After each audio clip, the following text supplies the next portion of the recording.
Menurut kamu, esports itu olahraga atau hanya hiburan? Hai teman-teman, pernah nggak sih kalian kepikiran kenapa sekarang banyak banget orang yang kerjanya cuma main game, tapi bisa dapat uang puluhan juta bahkan miliaran? Nah, ini yang lagi rame dibahas, esports. Tapi pertanyaannya, esports ini sebenarnya olahraga atau cuma sekedar hiburan yang kebetulan viral? Beberapa orang bilang, cuma duduk depan komputer doang, mana bisa dibilang olahraga. Tapi ada juga yang bilang, ini butuh strategi fokus tinggi, latihan berjam-jam, sama aja kayak atlet beneran. Nah, di video ini kita bakal bahas tuntas soal e-sport, apakah dia layak disebut olahraga atau cuma tren hiburan masa kini aja. Stay tune ya, karena bakal ada fakta-fakta seru yang mungkin belum kamu tahu. Dan sebelum itu, aku pengen ajak kalian untuk like, comment, and share video ini ke teman-teman kalian. Dan jangan lupa untuk subscribe buat penonton baru dan aktifin lonceng notifikasinya agar kalian gak ketinggalan video-video dari Potongan Pikiran. Fakta pertama, esports punya turnamen besar dengan hadiah fantastis.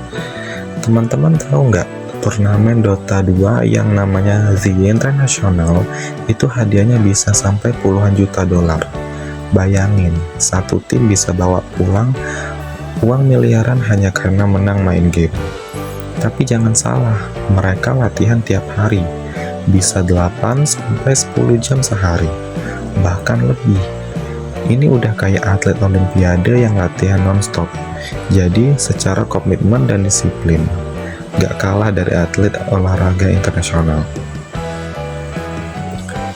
Fakta kedua, diakui di beberapa negara sebagai cabang olahraga resmi.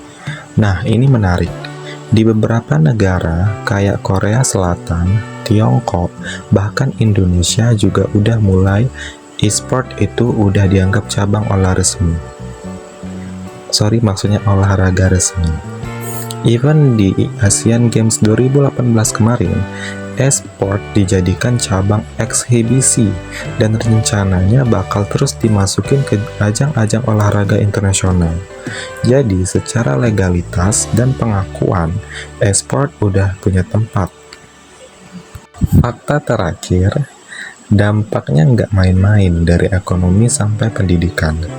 Industri e-sports bukan cuma bikin gamer terkenal, dia juga ngasih kerjaan buat caster, pelatih, analisis, desainer grafis, sampai manajer tim.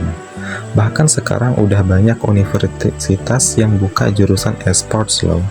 Serius, ada beasiswa buat anak-anak muda yang jago main game. Industri ini lagi berkembang pesat dan ngasih kontribusi ke ekonomi digital. Nah, terus apakah ini benar-benar olahraga? Kalau definisi olahraga adalah aktivitas yang butuh keterampilan, latihan, kompetisi, dan punya aturan jelas, esports tuh udah memenuhi semua kriteria itu. Cuma bedanya, kalau atlet biasa pakai fisik, atlet esports itu lebih ke koordinasi mata dan tangan, refleks cepat, strategi, dan kerjasama tim. Tapi ya, tantangannya tetap ada. Masih banyak yang nganggap game itu cuma buang-buang waktu. Belum lagi isu kesehatan kayak mata lelah, jam tidur berantakan, dan lain-lain. Jadi esports punya plus minus kayak olahraga lainnya juga. Kalau menurutku pribadi, esports layak banget dibilang sebagai olahraga, karena di balik layar pemainnya kerja keras, latihan serius, dan kompetisi mereka nggak main-main. Bahkan, mereka bisa menginspirasi banyak orang buat terus berkembang lewat passion di dunia digital. Tapi yang paling penting, kita juga harus tetap seimbang. Jangan karena pengen jadi pro player, sekolah ditinggal, makan gak teratur, tidur cuma 3 jam sehari. Itu nggak boleh. Passion boleh, tapi tetap juga jaga diri. Nah, Sekarang menurut kalian, e-sport itu lebih cocok dibilang olahraga atau cuma hiburan modern saja? Tulis pendapat kalian di kolom komentar ya. Dan kalau kalian setuju, e-sport bisa jadi masa depan olahraga digital, kasih like dan share video ini ke teman-teman kalian yang juga suka gaming. Siapa tahu kalian bisa jadi next pro player yang disorot di dunia. Dan sekali lagi aku ingetin untuk jangan lupa subscribe dan aktifin notifikasi lonceng kalian supaya kalian gak ketinggalan video-video terbaru dari Potongan Pikiran.